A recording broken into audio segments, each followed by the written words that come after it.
Niantic's Main Street sits halfway between New York and Boston, a bustling downtown that has been busy bringing in new business. For some, one gumdrop at a time.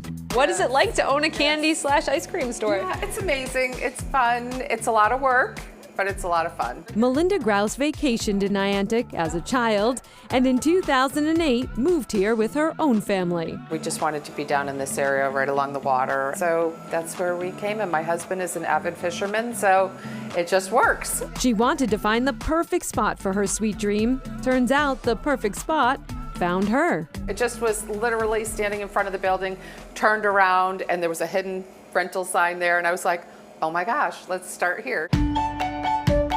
Gumdrops and Lollipops has been serving up the sweet things in life for 15 years, fueled by Melinda's own childhood memories. I ate candy a lot as a child. And I know candy always it was that feel good. I love candy, and it just always put that smile on my face. Her homemade fudge, nostalgic nuggets, and jars of goodness certainly do bring the smiles. I got a Rip Roll. What is a Rip Roll? It's a roll-out candy, and apparently it's 40 inches of fun. From the gooey and chewy and sugary sensations to the luscious lick of homemade ice cream. Named after the sights that surround this happy place. Minty McCook's, it's because we have McCook's Park right in back of us. We have Saunders Point Pistachio, Niantic train tracks because we have the train tracks right in back of the store. 36 flavors. Black Point Raspberry Chip. Now that's a taste of Niantic. Customers so busy enjoying these cool creations, words are hard to come by. You like ice cream? We get it, Riley. We all scream for ice cream. Just a stone's throw from Niantic, high on a hill overlooking the serene landscape of Waterford, what many call the launch pad of American theater. It's known for just vision. It's known for being, non-judgmental. I think it's a safe space for actors to come, for dancers to come, artistic people to come and find their craft.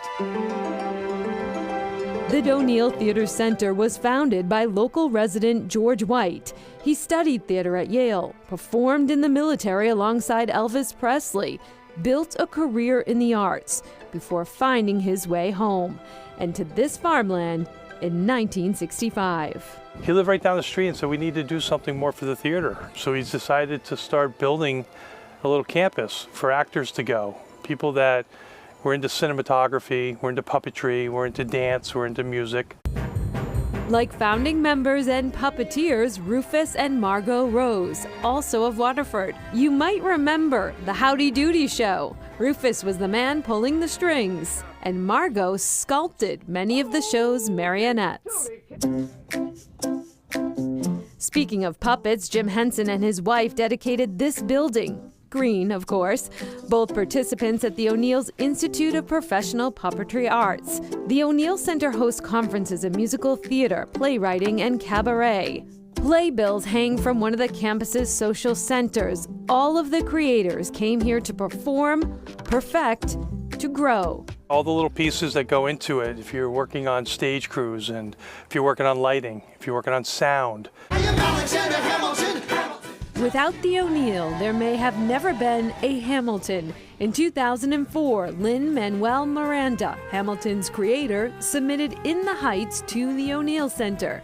It would go on to win 4 Tonys, give him the Broadway credentials to expand his work. There's many shows that are on Broadway now, like Shucked. 2 summers ago here, I just saw them right in that barn behind me. So people can come here and see the shows? We can see the show ahead of time and watch them work on the specific skills to make it a Tony Award-winning performance. The same stage area that Michael Douglas built when he was a kid. You heard that right. Long before Michael Douglas would dance with the Hollywood elite, he would work at the O'Neill. He didn't arrive an actor, but he left as one. Rode his motorcycle from California at 18 years old, made his way here. He worked on the grounds, and one day someone asked him, hey, we need help, can you be an extra? He said yes, and from there it was history.